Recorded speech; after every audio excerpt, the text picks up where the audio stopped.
Shalom, meus amigos, um bom dia a todos vocês, nessa linda e quentíssima manhã na cidade santa de Jerusalém. Eu me encontro aqui no centro da cidade, ultimando os últimos preparativos do Shabat lá de casa.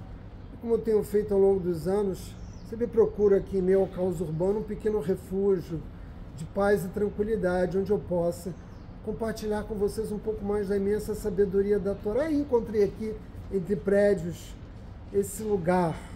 Como vocês sabem, nós nos encontramos estudando o terceiro livro da Torá, o livro de Vaikra, também traduzido como Levítico. E no mundo todo, o povo judeu vai fazer a leitura de uma nova porção semanal da Torá, que nesse Shabat corresponde a Parashá Kedoshim.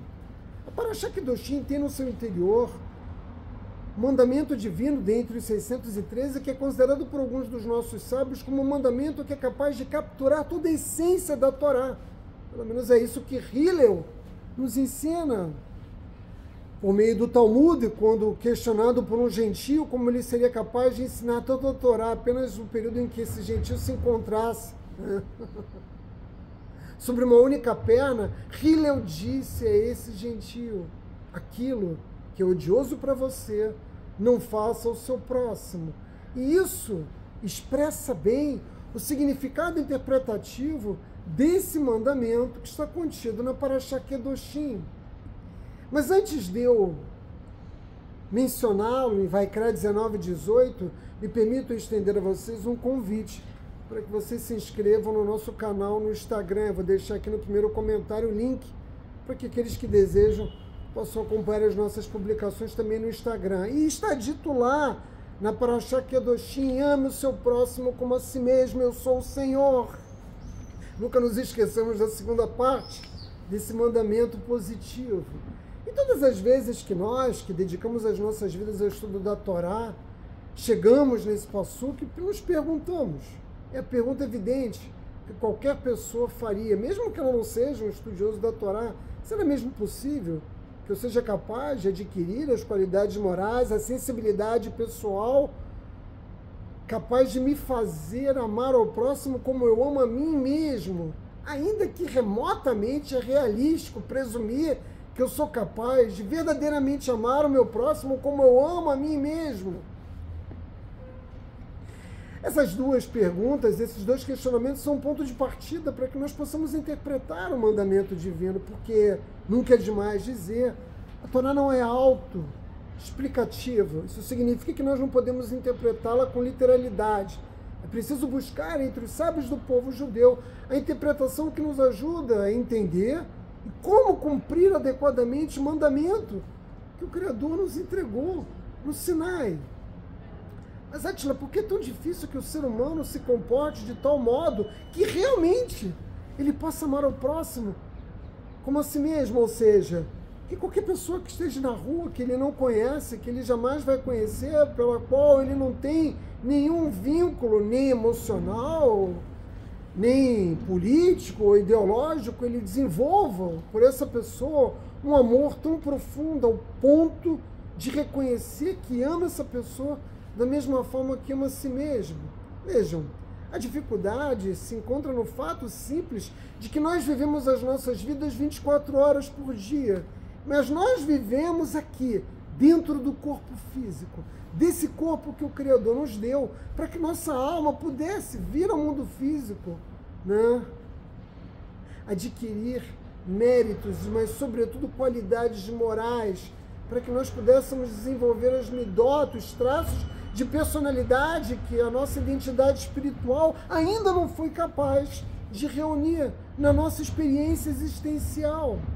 E como nós vivemos 24 horas por dia dentro do nosso corpo, cada um de nós é bem consciente do fato de que nós, e não os outros, somos responsáveis por cuidarmos de nós mesmos. Dito de outra forma, eu sou o principal cuidador de mim mesmo. E isso vale para mim, para você e para qualquer ser humano. E a sabedoria judaica reconhece essa ideia quando ela nos ensina que se eu não sou por mim mesmo, então quem será por mim? Ontem à noite, a última aula da semana do Colégio Brasil Jerusalém, aula ministrada pelo rabino Tzvi Shuver, que é o rabino Rosh Kollel, do Kollel Brasil Jerusalém, ele, nós, alunos do Kollel, travamos um verdadeiro duelo argumentativo sobre as capacidades ou não dos seres humanos de adquirirem, né, as qualidades que nos conduzem a amar o próximo como a nós mesmos. Ele nos ensinava, sobretudo, a definição de Maimônides. Maimônides nos diz, nos ensina, nos orienta a cumprir esse mandamento, entendendo que nós devemos desejar aos outros o mesmo que nós desejamos a nós mesmos. Então, se você quer ter uma vida cheia de bênçãos, com saúde, com parnassá, com amor, com alegria, né, com entendimento no lar, paz no lar, se você de fato ama o próximo como a si mesmo, você deve desejar ao outro essas mesmas bênçãos. Evidentemente que isso é completamente diferente do senso comum genérico, né, de que se eu amo o próximo como a mim mesmo, eu tenho que recolher qualquer mendigo que se encontra na rua e colocá-lo dentro de minha casa. Que eu devo, diante de qualquer pessoa que se encontre de fome, trazê-la para minha casa e dividir com ela o meu pão, independentemente da existência ou não de qualquer vínculo com essa pessoa. Então vejam, nós já temos uma primeira definição de Hillel, só para lembrar, aquilo que é odioso para você, não faça ao seu próximo, e ele resume isso como a essência da Torá. Nós temos um segundo princípio interpretativo do mandamento, que é o de Maimônides. Caminhamos agora para a forma como Rabi Akiva, provavelmente o mais importante de todos os sábios da Torá, interpreta esse mandamento. Ele procura sublinhar a unidade do povo judeu como o primeiro e fundamental requisito, né, para o cumprimento desse mandamento divino. Por quê, meus amigos? Porque o povo judeu tem uma única alma. Nós estamos vinculados necessariamente uns aos outros. O destino do povo judeu é um destino único, e a Torá nos ensina que Hashem, a Torá e Israel um só. Se nós interpretarmos dessa forma, nós podemos, então, mesmo que eu não conheça muitos judeus que passam pelas ruas aqui de Israel, eu posso ter por eles um sentimento de completo comprometimento, porque eu sei que nós dependemos uns dos outros. Nenhum judeu pode cumprir a sua missão no mundo sem a participação do outro. E todos nós somos grandes reservatórios de amor. O Criador nos oferece experiências existenciais que fazem com que seja desenvolvido esse sentimento, sobretudo por meio da maternidade e da paternidade. Qualquer pai, qualquer mãe é capaz de abrir mão da sua vida para salvar seu filho. Os relatos que nós temos na história do povo judeu mostram isso, e o marido pela sua esposa e a esposa pelo seu marido. No âmbito das nossas relações familiares, nós conhecemos muito bem esse sentimento. Mas o Rabino Shuver dizia ontem, quando eu questionei a esse respeito, Átila, não é isso que o mandamento nos pede, que você seja capaz de demonstrar tamanho amor ao seu mais próximo, não significa que você seja capaz de cumprir esse mandamento em relação a todas as pessoas. E eu fui obrigado a concordar com ele. E, a partir dessa reflexão, me perguntar o quanto nós somos obrigados a amar verdadeiramente o próximo. Existe ou não um padrão quantitativo que possa definir, que possa nos ajudar a saber efetivamente se nós cumprimos ou não essa determinada mitzvah da Torá, que nos diz, ame o próximo como a si mesmo. Como cumprir esse mandamento? E a partir de todas essas discussões que eu venho travando ao longo desses anos e da discussão de ontem à noite, eu, longe de oferecer uma resposta definitiva, hoje é um daqueles shiurim que eu ofereço a vocês, que eu não sou tão assertivo, no sentido de dizer, é isso aqui que a Torá nos ensina e nós devemos seguir, né, fidedignamente. Não, é preciso, né, nos mantermos em reflexão acerca desse mandamento. Nós precisamos nos esforçar, né, para entendermos de que forma podemos cumprir melhor o mandamento. Lembremos-nos sempre que ao cumprir o mandamento nós estamos fazendo a vontade de Hashem.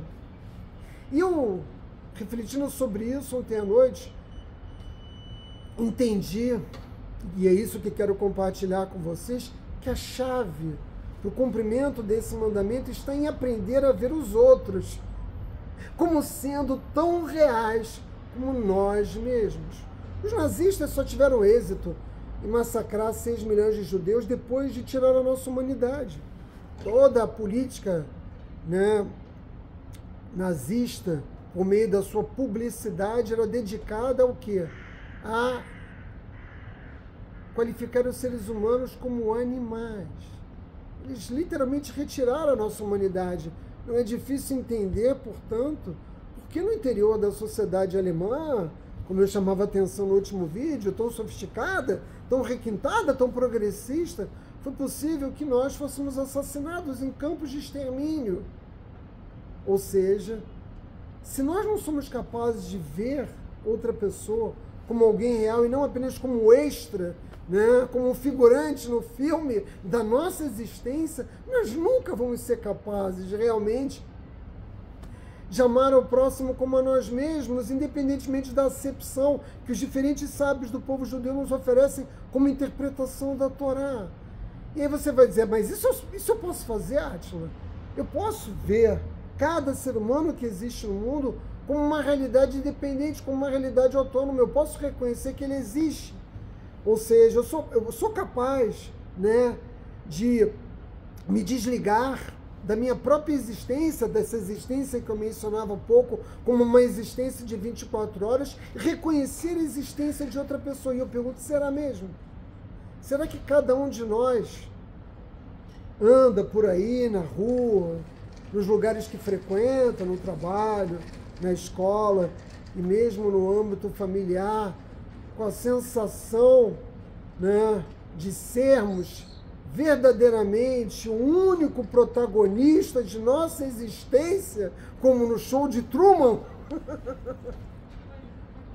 no qual todos eram extras, todos eram figurantes e tudo girava em torno do Truman, e ele vai percebendo isso, ele vai sendo capaz, né, de se afastar dessa visão narcisística e egocêntrica que todos nós mais ou menos vivemos, mergulhados no único cenário que nós conhecemos, que é o cenário da nossa própria existência. A grande maioria das pessoas não é capaz de tal desprendimento. A grande maioria das pessoas reconhecem a existência dos outros como meros figurantes da nossa própria existência. E essa forma de ver os outros, que é uma marca de cada um de nós como figurantes, é o que torna possível, por exemplo, né, um serial killer, um assassino, tirar a vida de outra pessoa. Vejam, se eu não reconheço uma existência no outro, e portanto atribuo a ela valor, eu não tenho nenhuma dificuldade de assassinar, de matar e fazer isso, inclusive, como serial killer, né? Como nós temos tanto na história da humanidade. Por quê? Porque o narcisista, ele sobretudo desumaniza o outro. E foi exatamente isso que os nazistas fizeram e tornaram, eu quero insistir nesse ponto, foi exatamente a desumanização do povo judeu que tornou possível, né, o genocídio, o holocausto contra o povo judeu. Essa tem sido a narrativa essencial da existência da espécie humana. Tudo se justifica a partir de uma visão egocêntrica. Se a única coisa que importa é a nossa própria existência e tudo aquilo que gira em torno dos nossos próprios interesses, então eu faço guerra, né? Eu passo por cima dos sentimentos dos outros, eu pratico assédio, né, sexual no local de trabalho, desconsiderando os sentimentos da minha funcionária.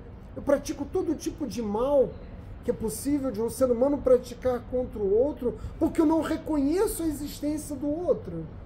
Isso é muito expresso pela ideia de empatia.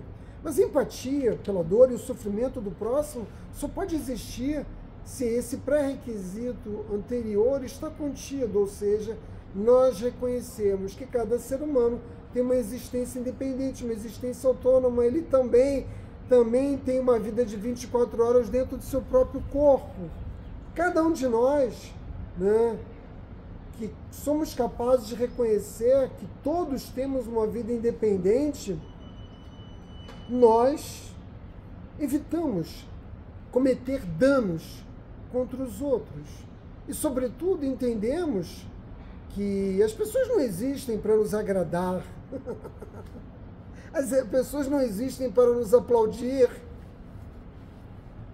Elas não existem até para morrer, se isso nos faz feliz, ou se nós nos encontramos num tal grau de infelicidade que nós acabamos por desejar essa mesma infelicidade para o conjunto dos seres humanos.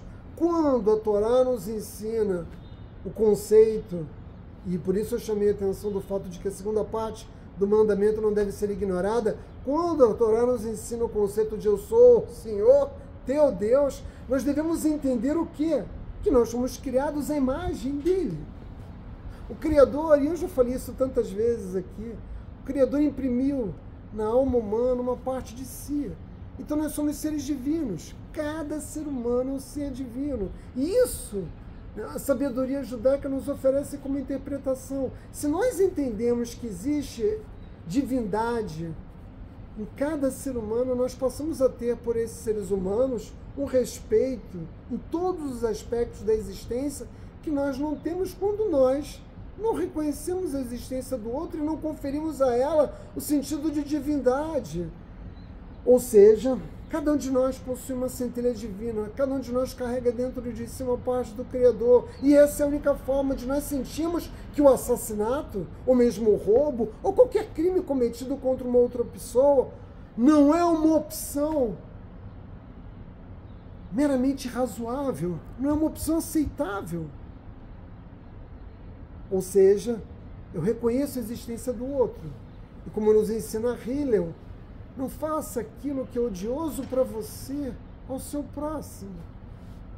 A sabedoria da Torá, por meio dos nossos sábios, procurou preencher todos os elementos que nos orientam a interpretar esse mandamento divino. E é por essa mesma razão que a Jihad Islâmica é capaz de matar o nosso povo aos milhões se ele tiver essa oportunidade. Por quê? Porque eles nos consideram como cães. É só você ler o Alcorão e você vai ver, né, como é que o povo judeu é qualificado. No interior, né, das escrituras sagradas, né, dos muçulmanos, nós não passamos de cães. E eles, como todos aqueles que conhecem um pouco da cultura islâmica, sabem que eles não têm nenhum respeito pelos animais. Portanto, nem mesmo a proteção que um animal poderia ter no mundo, né, que existe, pode ser destinado ao povo judeu na medida em que não há esse reconhecimento. Mas vejam, o barão de indústrias, né, ele, não reconhecendo a humanidade de seu empregado e, portanto, não oferecendo a ele um salário justo e digno, não faz algo diferente daquilo que é feito por um jihadista, né, do Islã. Ele também não reconhece essa existência. E nós podemos qualificar isso com uma frase que certamente muitos de vocês já ouviram ou até já proferiram. Eles não são tão reais como eu, né? Imagina você andando na rua, tudo que você assiste, tudo que você vê, e você é tomado por esse sentimento. Não, aquilo não é tão real quanto a minha própria realidade. Olha aí você caindo de novo no show de Truman. Os seres humanos são apenas extras, são figurantes na tua existência, seu narcisista, seu ególatra. É preciso desenvolver esse entendimento. Se nós não somos capazes de desenvolver esse entendimento, ou seja, de reconhecermos a centelha divina que cada ser humano carrega, nós jamais vamos nos aproximar de qualquer acepção da ideia de amar ao próximo como a nós mesmos. E por isso nós devemos evitar praticar lesões físicas contra o outro. Uma pessoa que entenda isso não vai provocar um dano financeiro a um terceiro, não vai roubá-lo, não vai enganá-lo, um sócio que trai a confiança do outro. Nada disso vai acontecer se nós compreendermos que o outro ser humano também tem uma existência autônoma independente e plena. Que o amor que criou cada um de nós foi o mesmo amor, né, que me criou. Ou seja, o Criador ama todos nós da mesma forma. Nossa maior missão é desenvolver essa capacidade de empatia, né? E ela só vai se estabelecer plenamente, essa é a conclusão a que eu pude chegar por meio das minhas próprias reflexões, ela só vai alcançar quando nós entendermos que o que nos une como espécie não é a nossa condição física. A nossa condição física é muito limitada.